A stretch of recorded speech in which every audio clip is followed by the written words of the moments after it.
¿Qué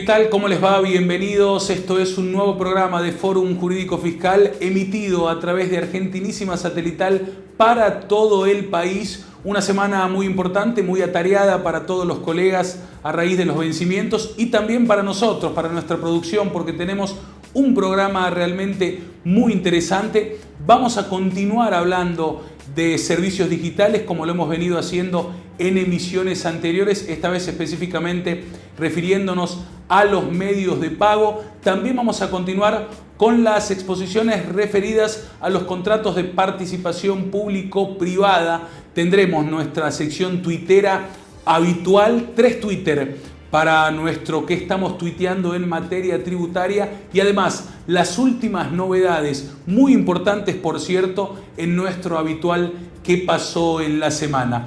En el comienzo vamos a ir nuevamente con un amigo de la casa, el doctor Daniel Pérez. Ya lo habíamos adelantado en el programa anterior, hablábamos de la reforma laboral y dentro de la reforma estaba el blanqueo, tema que se viene tratando insistentemente hace un tiempo largo y nosotros lo vamos a exponer aquí con un especialista a través de una entrevista realizada por el doctor Ricardo Ferraro. Así comienza esta nueva emisión de Fórum Jurídico Fiscal. El tema que vamos a tratar hoy seguramente le interesa sobremanera a las pymes y yo diría que al empresariado en general. ¿Por qué? Porque dentro del proyecto de reforma laboral que ha enviado el gobierno, dentro de ese paquete está lo que se denomina el blanqueo laboral. Por eso lo vamos a charlar con el doctor Daniel Pérez, a quien le agradecemos otra vez su presencia, ¿no? Por favor, gracias y por convocarme siempre este espacio exclusivo. Muchas gracias.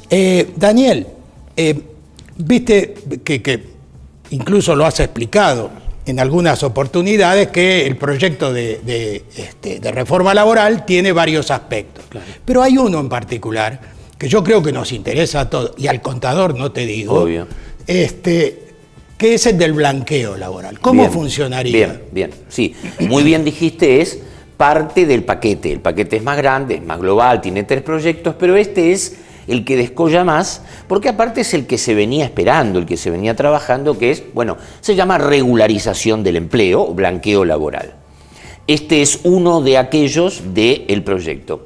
Digamos que es el que quedó más intacto y el que parecería ser que tiene más consenso. Ahora, yo me anticipo una pregunta tuya. Este es, en comparación con el del 2008, ¿cómo es? En comparación, y en comparación con el del 2008, que es el último que tenemos, ¿cómo es?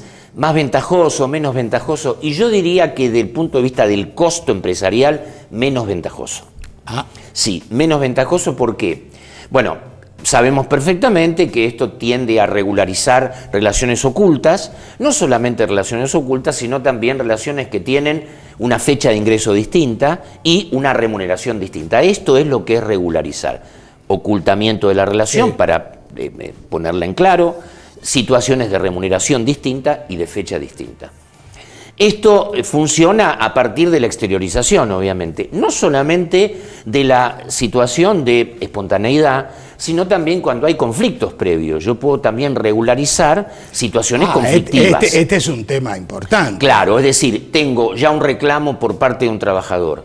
¿Lo puedo hacer? Claro que lo puedo hacer, siempre y cuando la relación que yo tengo que regularizar fuera vigente anteriormente a la vigencia del decreto de promulgación, dice. Es decir, si la relación estaba conflictiva y ya me habían intimado, estaba en una situación de conciliación obligatoria o estaba en una situación judicial, también la puedo regularizar. Lo importante es que la relación hubiera estado antes de la ley. Correcto. Esto es lo que se puede regularizar. Ahora, ¿dónde estuvo siempre el tema de, que cautive este programa? Y en lo que me condone de lo que se generó anteriormente como deudas de seguridad social, aportes y contribuciones, y las sanciones. Acá la diferencia es bastante apreciable con el anterior, porque condona parte de las deudas. O sea, el anterior condonaba todas las obligaciones, este no. Este no condona obligaciones de obras sociales, de régimen de RT y estos que llamamos contribuciones especiales de orden convencional. No condona ni perdona cuota sindical, ni los complementos estos especiales o contribuciones especiales convencionales. Y es más, para beneficiarse de lo que condona, que es en general todo lo de seguridad social, y las sanciones que condona, yo tengo que regularizar e ingresar lo que no me condona. Es condición. Claro, es condición necesaria para acogerme al beneficio de condonación de una parte, el pagar la otra, de contado o con un plan de pagos que la ley misma dice que hará la administración fiscal y que será un plan de hasta 60 cuotas, con un 6% de pago a cuenta y 0,75 mensual. Ahora, es decir, técnicamente sería una moratoria parcial. Sí, señor. Y por otro lado el blanqueo. Sí, señor. O sea, yo blanquearía la relación, de ahí en más tendría la relación blanqueada, obviamente, claro, con todos los costos que ello significa, tener una relación absolutamente registrada, por supuesto beneficiosa para el trabajador por el hecho de que, bueno, tiene acceso a todos los beneficios de seguridad social, obviamente, y a los flujos de fondos también de recaudación.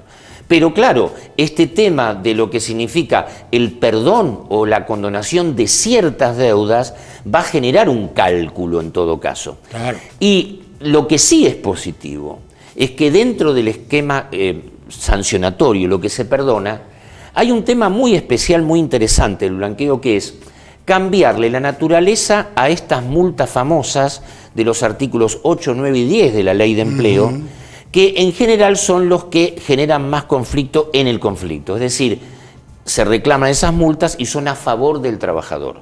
Un cuarto de la remuneración a favor del trabajador. Se cambia la naturaleza de esas multas, que es que en vez de ser a favor del trabajador, son una multa específica e ingresa a los sistemas de seguridad social a un monto menor, digamos, un valor del 50% del salario mínimo vital y móvil. Y estas se perdonan. Esas se perdonan. Estas se perdonan. Ahora, ¿dónde está el tema interesante? Seguramente le va a convenir mucho más a un empleador que está con un conflicto laboral con una persona que ya le reclamó, resolver ese tema casi de litigiosidad y bajar la deuda. Esto y va a ser bastante menos conveniente para el que va a regularizar una relación de cero. Entonces, hay una situación distinta con el anterior. O sea, se presenta un panorama distinto respecto de él que era el año 2008. Te quiero hacer una pregunta como para cerrar, digamos, este tema que lo explicaste clarísimo.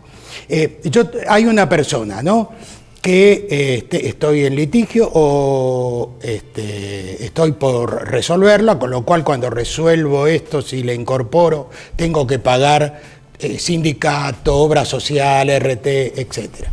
Y tengo a alguien que no está absolutamente en negro. Bien. Cuando blanqueo a esa persona en negro, también tengo que regularizar sindicato, obra social. Tal cual, ese es el problema. Para todos los casos que regularice, yo tengo unas obligaciones y unas sanciones que me condona el régimen y otras que no me condona. ¿Qué quiere decir esto en términos claros? Va a haber una transferencia muy importante de fondos a los regímenes de obras sociales y a los regímenes de RT y a los regímenes sindicales. ¿Por qué? Porque sea que la relación está totalmente oscura o sea que está en litigio, va a provocar lo mismo. Es decir, ingresar una parte de las obligaciones y ser perdonado por otras. Bueno, este es el tema complejo. Si queda así, tenés razón. Va a haber que sacar muchos cálculos. Seguro, seguro. Gracias. Muchas gracias. Muchas gracias a todos. Muy bien, pasó el blanqueo laboral, seguramente tendremos más novedades con respecto a ello y hablará alguno de nuestros especialistas con las novedades que surjan. Vamos ahora a nuestro habitual ¿Qué pasó en la semana? Está con nosotros Luciana Abatedaga, un tema calentito y que realmente ha hecho mucho ruido. Uno de los principales columnistas de nuestro programa, el doctor Marcelo Rodríguez, ha estado en distintos medios explicando esto. Valuación de inmuebles, reciente, nuevito, el dictamen referido a la evaluación para liquidar bienes personales muy importantes clarifica este tema. Luciana Batedaga, estamos con vos. ¿Cómo les va? Un gusto poder comenzar este bloque de qué pasó en la semana. Tenemos una información importante para compartir. Comenzamos con este dictamen muy reciente, 1/2018, del impuesto sobre los bienes personales.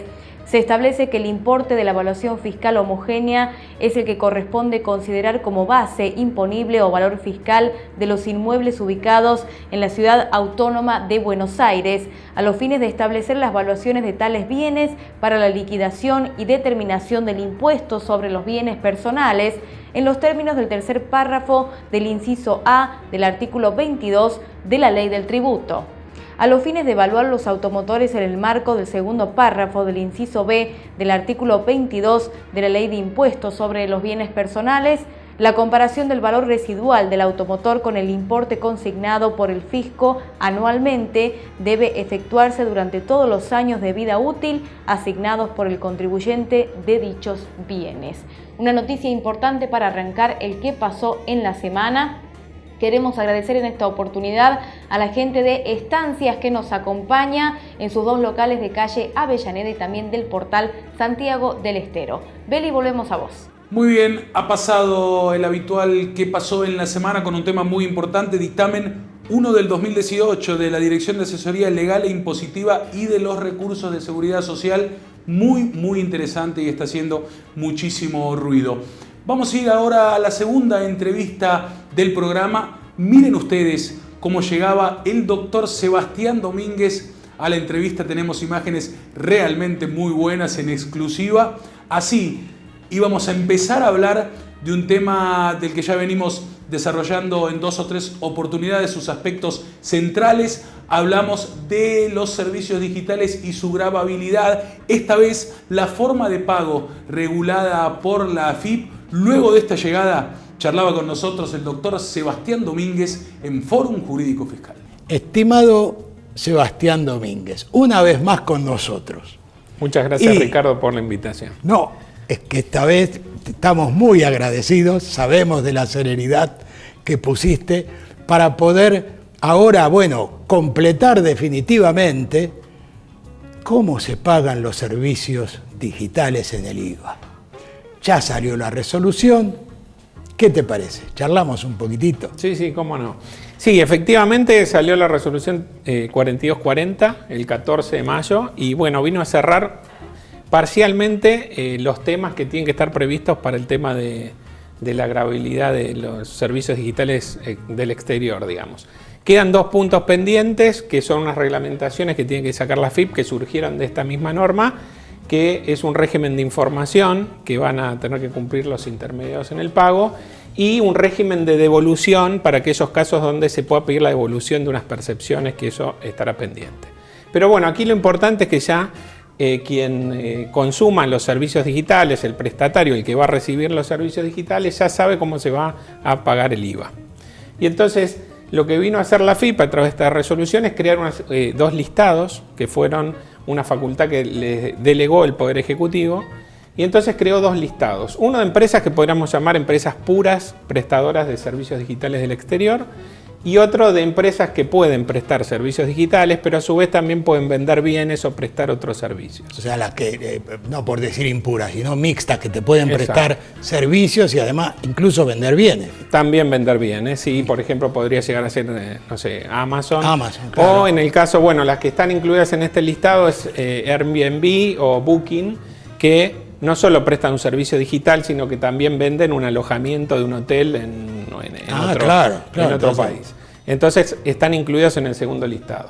Entonces, las que están en el de servicios digitales, que solo prestan ese tipo de servicios, en principio, lo que van a hacer los intermediarios en el pago, una entidad que emite una tarjeta de crédito, por ejemplo, o los agrupadores de pagos, como puede ser Mercado Pago o Todo Pago, esos sujetos van a hacer una percepción al consumidor final, exento, al no alcanzado, al monotributista que contrató el servicio. Entonces, van a aplicarle en el resumen, por ejemplo, de la tarjeta de crédito una percepción, en la liquidación del extracto bancario de consumos con tarjeta de débito, una percepción del IVA sobre esa prestación del servicio, que le está pagando a un prestador que está en el listado, en el primer listado que comentamos. Es decir, aquel que no está en el listado no tiene que actuar como... Si soy usuario de una empresa que no está en el listado, no tengo percepción. Claro, no. O sea, cuando va el intermediario en el pago, va y mira los listados, el del apartado A y el del apartado B, el anexo 2, no encuentra ese prestador. Por ejemplo, uno se bajó una aplicación en el celular de un prestador de un país de Europa que no está en el listado. El intermediario no tiene que hacer la percepción. Correcto. Entonces, ¿qué sucede ahí? El consumidor final, el monotributista, quien contrató el servicio, es el que está obligado al pago. Claro. Entonces, tiene que ingresar con su clave fiscal, generar un BEP con unos códigos para poder ingresar el impuesto. Perfecto. O sea, no se salva nunca. No, para nada. Perfecto. Estábamos con los dos listados.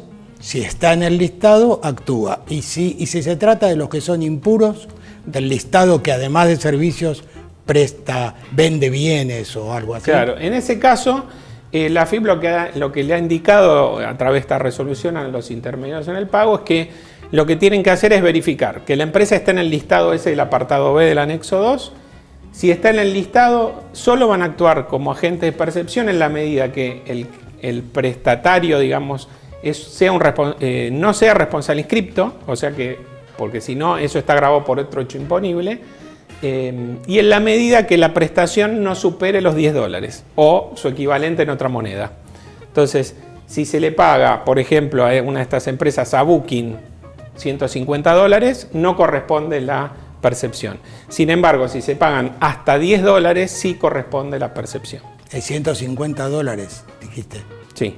En ese caso no corresponde porque está en el anexo, en el apartado B del anexo. Correcto. Sí. Ahora, ¿cuándo entra esto en vigencia? Pues es importante, uno está consumiendo, digamos, el hecho imponible se entró en vigencia el 1 de febrero. ¿Cuándo empiezan los intermediarios a aplicar la percepción? A partir del 27 de junio, porque la norma sí estableció una vigencia de un poco más de un mes.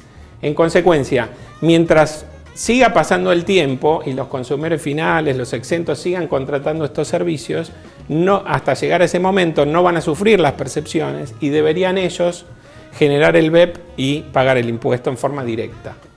Y sobre todo, ¿y por lo atrasado? Y por lo atrasado también. ¿Por qué? Porque la vigencia del hecho imponible es desde el 1 de febrero.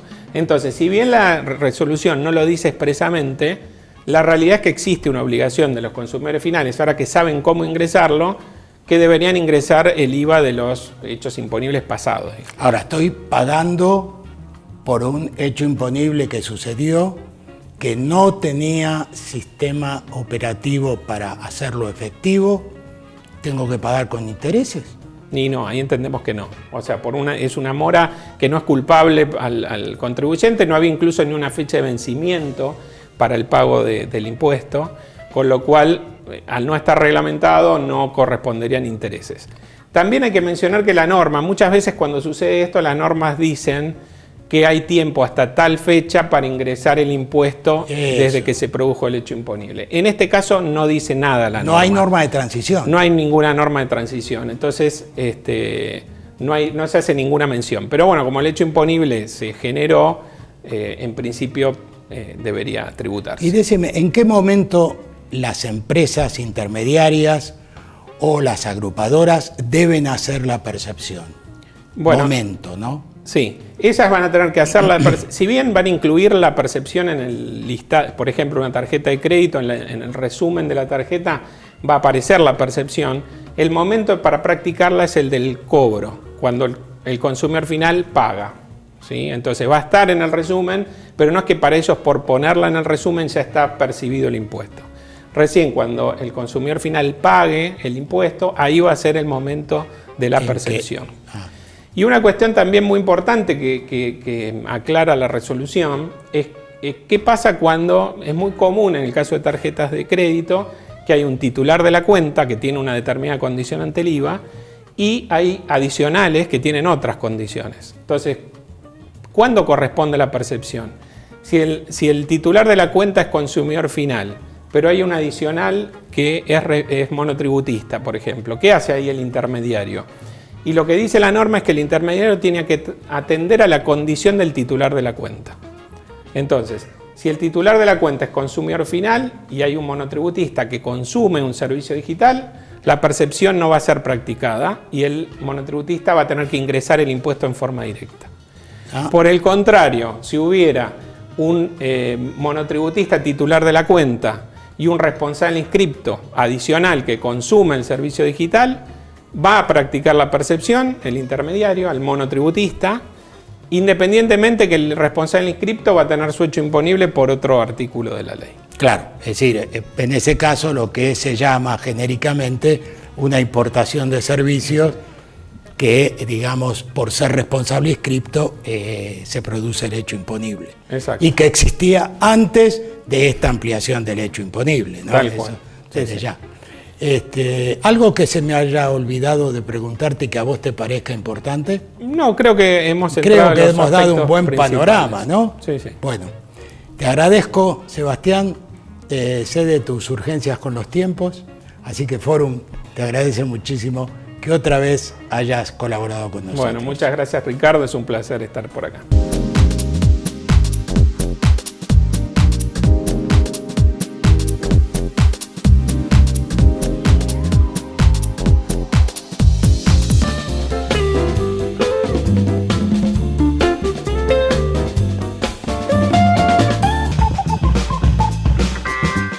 Muy bien, segundo bloque de este entretenido y movido programa de Fórum Jurídico Fiscal. Llegamos ahora a nuestra sección tuitera, nuestra esperada sección tuitera para ver qué destacamos en la semana. En primer lugar, Ignacio Online, @IgnacioOnline, este colega que es contador, además licenciado en Administración de Empresas, que siempre nos ilustra de muy buena forma con cuadros y con cálculos referido al aspecto práctico de nuestra profesión. Por eso le queremos prestar atención por primera vez en nuestro programa. Su Twitter dice: ¿cuándo se cobra el aguinaldo? La ley da plazo hasta el 30 de junio para pagar la primera cuota. Y luego allí ven en el Twitter cuál es el sitio que hay que buscar para el desarrollo de esta nota, que realmente, como decíamos, es muy ilustrativa. La segunda cuota se paga el 17 de diciembre. Nuestro sueldo anual complementario, de acuerdo a la ley de contrato de trabajo, puede pagarse en dos partes. Están los casos específicos para pymes, para el personal de casas particulares, también para los trabajadores de temporada. Realmente muy recomendable, gracias @Ignacio Online, el primero en nuestra sección tuitera. Vamos al segundo. Hablamos ya de alguien que generalmente es habitué en nuestro programa. Estamos hablando del doctor Marcelo Rodríguez, nuestro amigo de @MR Consultores. Miren ustedes, en respuesta, entre otros, a @Forum Fiscal. Estoy sugiriendo a los contribuyentes realizar las presentaciones bajo protesto a fin de dejar constancia de que eventuales errores u omisiones que las mismas pudieran contener sean atribuibles a las falencias del sistema web. Bueno, en medio de tanta polémica por este cambio de normas en el camino de la presentación de la declaración jurada que ha hecho la Administración Federal de Ingresos Públicos, nuestro amigo Marcelo propone la presentación bajo protesto. Hablábamos fuera de cámara con el contador Pena, que en este caso sería, o algunos destacan que podría ser una presentación de una multinota a la fecha de vencimiento. Bueno, importante Twitter de Marcelo Rodríguez. Vamos al último. Estamos hablando de el contador Locane, @contador Locane. Presten atención a este Twitter. Las continuas improvisaciones y cambios abruptos exhiben una grave situación de desorden administrativo y encima la reforma tributaria con sus 380 artículos. Bueno, una crítica que algunos colegas están realizando constantemente referido a nuestro sistema tributario. Ha pasado así una muy interesante jornada en el día de hoy de nuestra sección tuitera. Vamos nosotros, como habíamos establecido, con un tema muy importante a una segunda parte de qué pasó en la semana. Luciana Batedaga, estamos con vos. Gracias, Beli, y tenemos ahora una noticia más para compartir, otro dictamen reciente también de la AFIP que tiene que ver con el IVA en prestaciones médicas. Las prestaciones médicas efectuadas a pacientes afiliados voluntariamente a una obra social con la que la prestadora carece de convenio específico no se hallan beneficiadas por la alícuota reducida, correspondiendo por ende sujetarlas a la tasa general del tributo.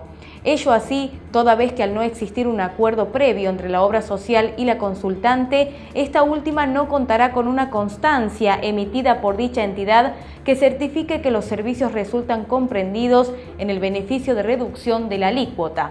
En consecuencia, la prestación resulta contratada por un paciente en forma particular, hipótesis esta que se encuentra excluida del beneficio de reducción de tasa contemplado por el artículo 28, cuarto párrafo, inciso I de la ley del gravamen. Otra noticia importante, y con esto cerramos el bloque de qué pasó en la semana. Beli, volvemos a vos. Muy bien, nos estamos despidiendo. Interesante programa en el día de hoy. Gracias a todos los que participaron en el mismo, el doctor Sebastián Domínguez, también el doctor Daniel Pérez. Interesante sección tuitera, por supuesto, como en cada una de las emisiones, y muy bueno nuestro qué pasó en la semana. El último muy interesante, referido a IVA sobre prestaciones médicas. No tenemos espacio, pero estará en el próximo programa la doctora Valeria D'Alessandro, como lo habíamos prometido, para hablar de los contratos de participación pública-privada, los beneficios impositivos. Hemos hablado de los aspectos generales, pero ahora viene